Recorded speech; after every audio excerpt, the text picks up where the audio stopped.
Bismillahirrahmanirrahim. Assalamualaikum warahmatullahi wabarakatuh. Perkenalkan, nama saya Nasruhilina Nadia dari kelas 3B dengan NIM 12220800062. Pada kesempatan kali ini saya akan menjelaskan resim materi yang telah saya sajikan dalam bentuk PPT.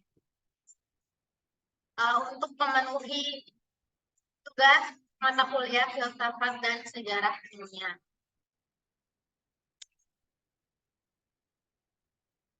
Materi yang pertama ada jenis kesalahan logika dalam kategori salah fokus. Di sini ada 4 jenis. Yang pertama ada ad hominem yang terjadi ketika seseorang menyerang aspek pribadi dari pembuat argumen. Kemudian yang kedua ada asosiasi negatif. Hal ini terjadi ketika seseorang tidak fokus pada inti argumen, tetapi pada asosiasinya dengan sesuatu yang tidak disukainya. Yang ketiga ada tupo. Hal ini terjadi ketika seseorang mencoba menyalahkan pembuat argumen atas perilaku yang tidak konsisten dengan argumennya. Dan yang terakhir ada pendapat mayoritas. Hal ini terjadi ketika seseorang menganggap bahwa suatu argumen benar hanya karena mayoritas orang setuju dengannya. Kemudian selanjutnya ada jenis kesalahan logika dalam kategori lompatan logika. Ada 4 jenis. Yang pertama, penyebab sebab akibat yang tidak jelas. Yang kedua, pembesaran dampak. Yang ketiga, dilema palsu. Dan yang keempat, menggunakan ketidaktahuan sebagai penjelasan.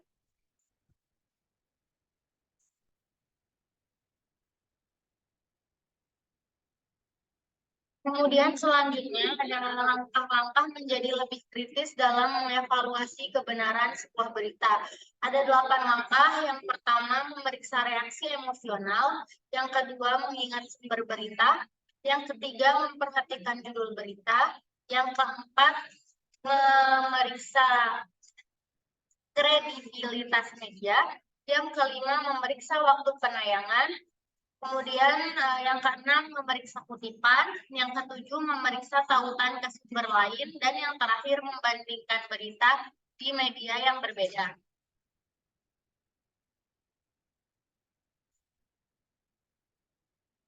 Selanjutnya ada langkah-langkah melakukan evaluasi yang tepat terhadap suatu berita. Langkah pertama, menentukan apakah judul artikel tersebut sensasional atau tidak. Kemudian mengidentifikasi kepercayaan terhadap si penelitinya. Kemudian yang ketiga, menentukan kualitas generalisasi. Selanjutnya, menentukan hubungan atau memperhatikan hubungan sebab akibat dengan korelasinya. Lalu menggunakan kelompok pembanding. Selanjutnya, menentukan objektivitas dalam pemilihan data, dan yang terakhir memperhatikan pengutipan dan pengulangannya. Materi selanjutnya adalah logical fallacy. Apa sih logical fallacy? Logical fallacy yaitu argumen yang salah dalam logika berpikir, yang mampu menipu orang yang mendengar argumen tersebut. Nah, sebelum masuk ke jenis-jenisnya, kita harus mengetahui 2 istilah psikologi yang penting. Ada 2. Yang pertama, sensasi, yaitu semua hal yang berasal dari luar dan ditangkap oleh panca indera kita. Dan yang kedua ada persepsi, yaitu apa saja yang ditangkap oleh panca indera dan dikirim ke otak dan diberikan makna.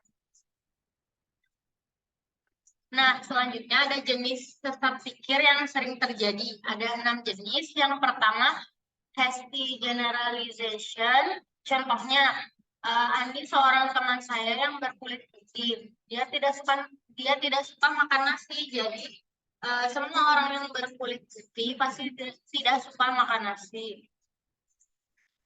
Yang kedua, ada circular reasoning. Contohnya, saya tahu bahwa buku itu benar-benar otentik karena itu tertulis di dalamnya dan apa yang tertulis di dalamnya pasti benar.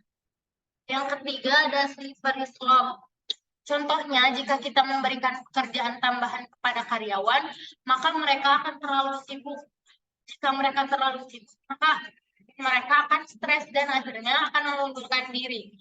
Hal tersebut dapat menyebabkan kekacauan dalam perusahaan. Yang keempat ada strawman. Contohnya apabila lawan debat berkata, saya berpikir tidak harus mempertimbangkan perubahan dalam undang-undang senjata api untuk meningkatkan keamanan masyarakat, maka pihak yang menggunakan strawman akan membalas dengan perkataan, jadi Anda benar-benar ingin melarang semua senjata api dan mengabaikan hak konstitusional kita untuk memiliki senjata. Nah, yang kelima ada ad hominem.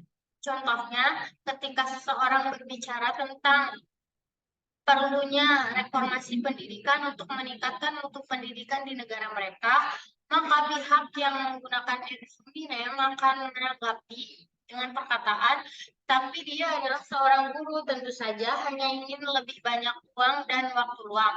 Dan yang terakhir ada false dichotomy. Contohnya, jika Anda tidak setuju dengan saya, contohnya pemikiran, jika Anda tidak setuju dengan saya, maka Anda pasti merupakan bagian dari permasalahan ini. Lalu materi selanjutnya ada pola negatif thinking, ada 3 jenis. Yang pertama ada pola pukul rata, yang kedua langsung lompat ke kesimpulan, dan yang terakhir ada pola menyalahkan. Kemudian terakhir ada contoh overthinking yang sering dialami, yang sering saya alami. Overthinking yang sering saya alami muncul dalam konteks sosial seperti setelah sebuah pertemuan atau interaksi sosial dengan orang baru. Saya biasanya meragukan apakah orang lain menyukai saya, apakah saya mengatakan sesuatu yang salah, atau apakah saya terlalu canggung terhadap orang tersebut.